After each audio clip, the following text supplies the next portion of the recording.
When I was a kid, I hated school. And sure, like every kid hates school, but I genuinely hated every moment that I was learning. Each morning I dreaded waking up because I knew that I would have to spend the next 6 hours with adults that were just really unpleasant people.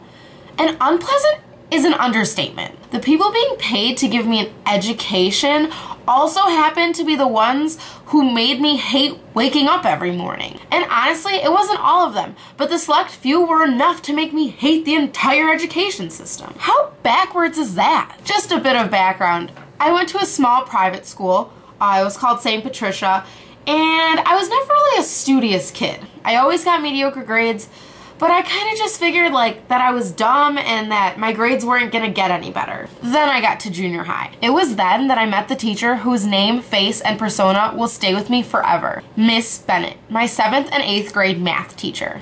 And this is when you hope that the student meets the wonderful teacher that inspires them and makes them fall in love with learning. Plot twist, she was awful. And not the kind of menacing constant hour awful where you know it's coming and you're ready for it. That woman was a vulture, preying on the weak and innocent. You never knew when she was gonna do something like call you dumb or tell you you're not good enough or read your diary in front of the whole class and then proceed to post it in the teacher's lounge.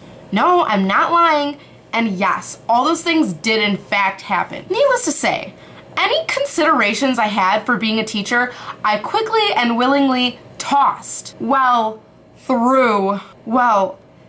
Catapulted out the window. Why would I ever want to be the person that I hate? It wasn't until high school that I would meet the teachers that would truly inspire me. The teachers whose names, faces, and personas would stay with me forever. Although this time as a result of kindness, compassion, dedication, and real passion for educating students. Teachers like this blew my mind. I could never be more thankful for these people. Now I'm gonna make some shout outs to some lovely ladies. First off, Miss Regan, my junior year algebra teacher. No, she may not have made me like math, but she did make it more bearable. This woman does not take any BS, which is why she barely ever got any. Now some casual funny BS, this woman loves. She's always willing to kid around or go along with jokes or tell an anecdote before class or in between lessons. And when it came to math, this woman loved math, for God only knows what reason. And finally, a teacher that understood that 95% of our class wasn't gonna use these equations in real life, but she knew that we had to learn them anyways. And you never see that happen. Another teacher I'll never forget is Miss Meek. She teaches art and photography at my high school. Definitely one of my all-time favorite teachers. If I were a man, she would be my perfect woman.